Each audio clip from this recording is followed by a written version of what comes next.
வணக்கம் நண்பர்களே, நான் உங்கள் பாலாஜி அலைஸ் பவிஷ்யமார். குரு வணக்கத்துடன் இன்றைக்கி டாபிக் உள்ள போவோம்.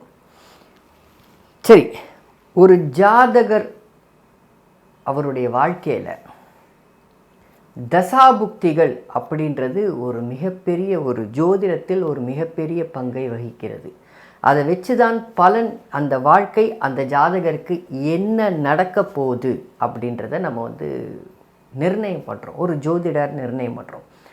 அதில் பல வழிகளும் விதிகளும் இருக்குது, விதி விலக்குகளும் இருக்குது. இதை புரிந்து கொள்ளாதது மூல நூலின் தவறு அல்ல, பட் ஜோதிடரின் தவறு. அதாவது மூல நூலில் சொல்லப்பட்டிருக்கிறதோ அல்லது ஆசான்கள், நமது ஆசான்கள் நம்மக்கிட்ட சொல்கிறதை சரிவர புரிந்து கொள்ளாமல் இருப்பது. இதை ஒரு உதாரணம் சொல்லணும் அப்படின்னா, சுபத்துவமான கிரகமும் வித்தியாசமாக வேலை செய்யும். உண்மை. சுபத்துவமான கிரகமும் வித்தியாசமாக வேலை செய்யும். அதாவது ரிஷப துலாம் லக்னத்திற்கு குரு அவயோகர், 6 மற்றும் 8ஆம் அதிபதி ஒரு லக்னங்களுக்கு, அந்தந்த லக்னங்களுக்கு, ரிஷபம் அல்லது துலாம் லக்னங்களுக்கு. ஆனால் அந்த இடத்துல அவர் மகா சுபர் அப்படின்ற போர்வையில் மட்டும் இருக்க மாட்டார். இதை நான் ரொம்ப நாளாக சொல்லிகிட்ருக்கேன், கிட்டத்தட்ட வருஷ கணக்கில் சொல்லிகிட்ருக்கேன். ஆனால் யாரும் புரிஞ்சுக்கிறது இல்லை. அதே மாதிரி தான் ஒரு யோக தசை அப்படின்னு வரும் பொழுது, அந்த யோகம் செய்யக்கூடியது 5 9ஆம் அதிபதிகள், லக்னாதிபதி 5ஆம் அதிபதி 9ஆம் அதிபதியுடைய தசை வந்துருச்சுன்னா வாழ்க்கையில் செட்டில்டு, சாட்டிஸ்ஃபைடு, உங்கள் வாழ்க்கை நிம்மதியாக இருக்கும்.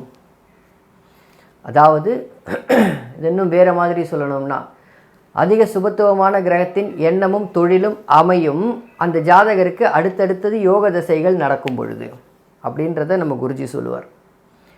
ஆனால் அதே சமயத்தில் நிறைய விதிவிலக்கையும் அவர் சொல்லியிருக்கார். அதை நம்ம புரிஞ்சுக்கிறதுக்கு சில சமயத்தில் மாணவர்களாகிய நமக்கு தான் தகுதி குறைவு அப்படின்றத எடுத்துக்கணுமே தவிர ஆசான் மேலே தப்பு கிடையாது. அதே மாதிரி தான் இப்போ ஒரு ஜாதகம் போட போகிறேன். யோக தசை நடக்குது. நான் ஒவ்வொரு வாட்டியும் ஒரு சில ஸ்டாம்ப் ரூல் சொல்லியிருக்கேன். அந்த ஸ்டாம்ப் ரூல் என்னை ஃபாலோ பண்ணுறவங்களுக்கு நல்லாவே புரியும். இது இப்படி இருக்கக்கூடாது, அது அப்படி இருக்கக்கூடாதுன்றத நிறைய தடவை சொல்லியிருக்கேன். அதனாலேயே எனக்கு நெகட்டிவாக பேசுகிறேன் அப்படின்னு சொல்கிறாங்க. நெகட்டிவாக பேசுகிறோம், நெகட்டிவாக சொல்கிறீங்க அப்படின்னு சொல்கிறாங்க. சரி, நான் இப்போ ஒரு ஜாதகம் போடுறேன். அதுக்கு முன்னாடி இந்த சேனலை சப்ஸ்கிரைப் பண்ணிக்கோங்க, பக்கத்தில் வர பெல் பட்டனை அழுத்திக்கங்க, இந்த வீடியோ ஒரு 100 பேருக்கு ஷேர் பண்ணுங்கள். அதான் சேனலும் வளரும், உண்மையான ஜோதிடமும் நிறைய பேருக்கு போய் சேரும். சரி, நான் இப்போ ஒரு ஜாதகம் போடுறேன். இந்த ஜாதகத்தில் இந்த ஜாதகர் என்ன பண்ணுறாரு அப்படின்றத சொல்லுங்கள். பாஸ் பண்ணிவிட்டு அதுக்கப்புறமா இன்னொரு இது, இந்த ஜாதகத்துக்கு எப்படி பலன் சொல்லுவீங்க அப்படின்றதையும் சொல்லுங்கள். ஒரு மேம்போக்காக சொல்லுங்கள். என்ன சொல்லியிருப்பீங்க? ஒரு ஜோசியராக இல்லை ஒரு ஜோதிட ஆர்வலராக நீங்கள் இருக்கும்பொழுது இந்த ஜாதகர் உங்ககிட்ட வராரு, நீங்கள் என்ன சொல்லியிருப்பீங்க? பாசிட்டிவாவோ நெகட்டிவாவோ? சரியா? சரி, இப்போது ஜாதகத்தை போடுறேன்.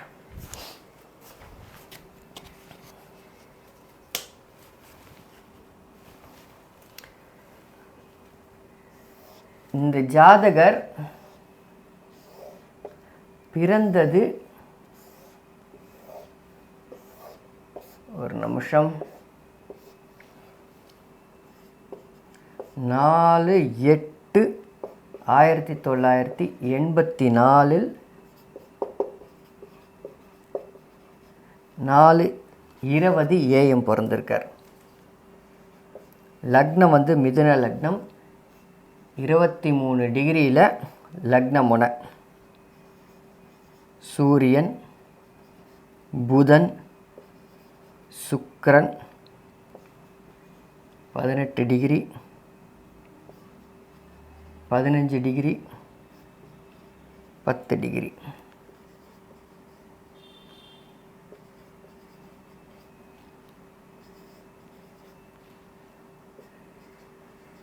இருபத்தொம்போது டிகிரி, 16 டிகிரி, 16 டிகிரி.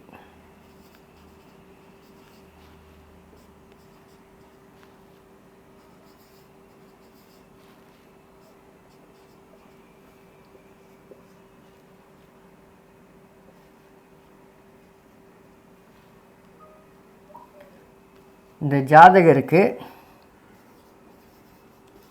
சனி தசை 10/2005 10/2024 வரைக்கும் இந்த ஜாதகருக்கு சனி தசை. சரி, ஜாதகத்தை பாருங்கள். மிதுன லக்னம், லக்ன முனையெல்லாம் சரி பார்த்தாச்சு. அந்த அளவுக்கெல்லாம் ஒன்றும் லக்ன முனையிலெல்லாம் ப்ராப்ளம் இல்லை. ஸோ அதனால் இவர் இந்த லக்னம் இல்லை அந்த லக்னம் இல்லை அப்படின்ற ஒரு கணக்குக்குள்ளே போகாதீங்க. மெயினாகவே சொல்கிறேன், லக்ன முனை ஒரு 5 டிகிரிக்கு, அதாவது 5 கூட சொல்ல மாட்டேன், 4 டிகிரிக்கு முன்ன பின்ன முனையிலேருந்து ஒரு இதுவே வந்து ஒரு 26-7 டிகிரி இல்லை, இந்த இடத்துல ஒரு 3 டிகிரி, 3 டிகிரியில் ஆரம்பிக்குது, 4 டிகிரியில் ஆரம்பிக்குது, இல்லை 26 டிகிரியில் இருக்குது அப்படின்னா லக்ன முலையை சரி பார்க்கலாம். இதுக்கு சரி பார்க்கணுன்ற அவசியம் இல்லை. கிட்டத்தட்ட 20 நிமிஷம் 25 நிமிஷத்துக்கு மேலே போகுது. ஸோ அதனால் அதில் நேரத்தை வீணாக்காதீங்க. இந்த ஜாதகருக்கு இதில் மெயினாக பார்த்தீங்கன்னா சனி தசை 2005லேருந்து 2024 வரைக்கும் சனி தசை. 9ஆம் அதிபதி 9ஆம் வீட்டுக்கு கோணத்தில் அமர்ந்து லக்னத்திற்கு 5ஆம் இடத்தில் அமர்ந்து தசை நடத்துகிறார். சரி, ட்ரெடிஷ்னலாக எப்படி சொல்லுவீங்க?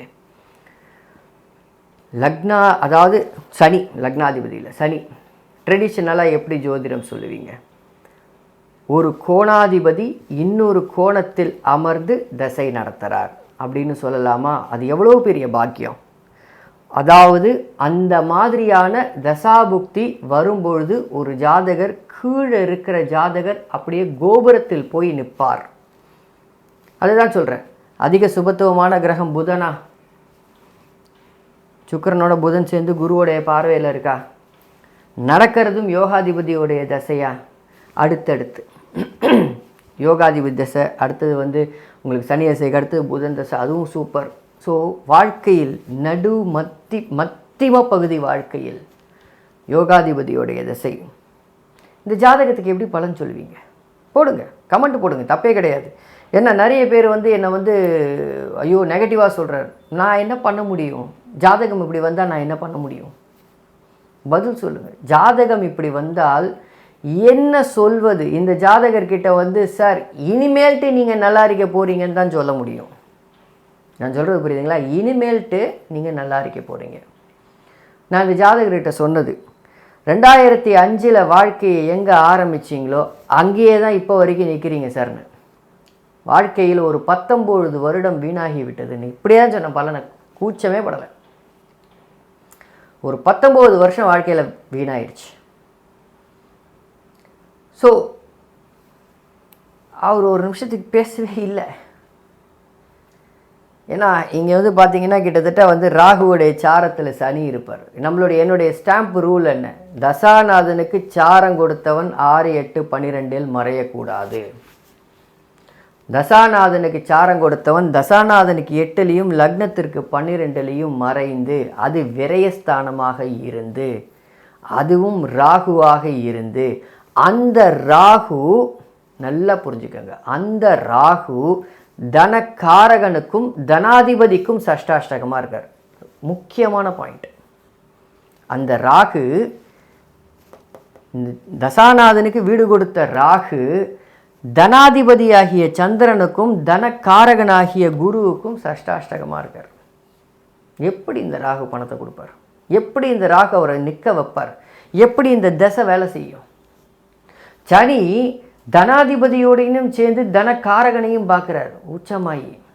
மற்றும் இந்த இடத்துல எப்பவுமே நான் ஒரு இடத்துல ஒரு ஸ்டாம்ப் ரூலை சொல்லுவேன்.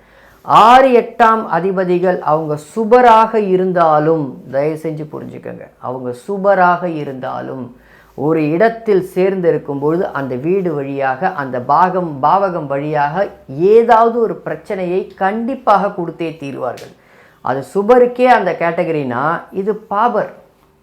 6 8ஆம் அதிபதி ஒரு மறுபடியும் சொல்ல ஒரு ஜாதகத்தில் இவர் 8ஆம் அதிபதி மற்றும் 9ஆம் அதிபதி இவர் எப்போ கோணத்திற்கு கோணத்தில் இருக்கிறார் அப்படின்றதுனால இவர் கோணாதியாகத்தான் செயல்படுவார் அப்படின்னு சொன்னோன்னா அது அபத்தம். ஆனால் அவரே 6ஆம் அதிபதியுடன் சேரும்போது முழுமையும் 6 8ஆம் அதிபதிகளாக வேலை செய்வாங்க.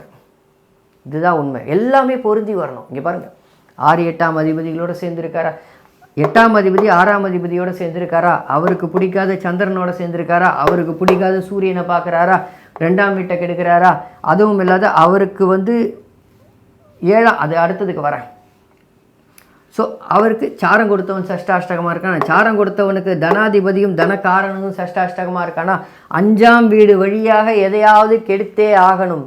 சரி, 7ஆம் வீட்டையும் பார்த்து 5ஆம் வீட்டில் அமர்ந்து நான் முக்கியமாக ஒரு விஷயத்தை நான் என்னுடைய வீடியோவில் லைவில் அடிக்கடி சொல்லுவேன். ஒரு திருமணம் ஆகலை அப்படின்னா 5ஆம் வீடு கடுமையாக கெட்டிருக்கணும். இந்த 2ல் ராகு இருக்கிறது, 2ல் சனி இருக்கிறது, 2ல் 8ல் செவ்வாய் இருக்கிறது, 7ல் செவ்வாய் இருக்கிறது, 7ல் கேது இருக்கிறது, இந்த மாதிரியான அமைப்புகள் திருமணத்தை தாமதம் தான் செய்யும். நான் சொல்கிறது புரியுங்க, தாமதம் செய்யும். திருமணமே நடக்கக்கூடாது. 5ஆம் பாவகம் கெட்டாதான் சார் குழந்தை இல்லை, 5ஆம் பாவகம் கெட்டாதான் குழந்தைன்ற அமைப்புக்கே நமக்கு இல்லை. இந்த ஜாதகருக்கு இன்னும் திருமணமே ஆகலை. 1984 பிறந்தவர், திருமணமே ஆகலை. சொல்ல எடுக்கும்போது சார் ஒன்றுமே இல்லை, நீங்கள் ஆரம்பித்த இடத்துலையே தான் இருக்கீங்க. 2005 எங்கே ஆரம்பிச்சிங்களோ, சரியாக உங்களுடைய காலேஜை முடிச்சுட்டு உங்கள் வேலைக்கு போகிற பருவம் ஆரம்பித்தீர்களோ அங்கேயே நிற்கிறீங்க. குதிரைக்கு முன்னாடி கடிவாளம் இது போட்டு கேரட்டை கட்டி விட்டா மாதிரி ஓடிட்டே இருக்கீங்களே தவிர ஓடி ஓடி ஓடி ஓடி சர்க்கஸ் குதிரை மாதிரி ஓடிட்டுருக்கீங்க. ஒன்றுமே இல்லை வாழ்க்கையில். சரி, இந்த ஜாதகத்துக்கு வேறு எப்படி சொல்லுவீங்க பலன்? ஜாதகரே கேட்பாரு, என்னுடைய பாஸ்ட்டை பற்றி சொல்லுங்கன்னு கேட்பாரு, என்ன சொல்லுவீங்க? ஒரு ஜோதிடராக என்ன சொல்லுவீங்க? இங்கே நெகட்டிவிட்டி இல்லாமல் என்னத்தை பண்ண முடியும் சொல்லுங்கள்?